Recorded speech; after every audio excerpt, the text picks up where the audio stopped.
Welcome. In this tutorial, I'm gonna show you or teach you how to block all incoming calls without enabling airplane mode using your iPhone. So if you want to know how I did it, just keep on watching. So first of all, you want to go and open your settings. Choose Do Not Disturb. And here you want to make sure that you turned on the switch for Do Not Disturb. And now, here at the lower part, you can see the Allow Calls From. And you want to choose No One. And let's go back to Do Not Disturb.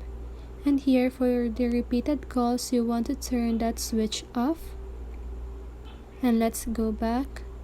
And for the last step, you want to scroll down until you see the phone settings. And scroll down again.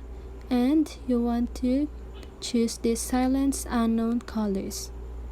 So here you want to enable that switch on, and that is how you do it.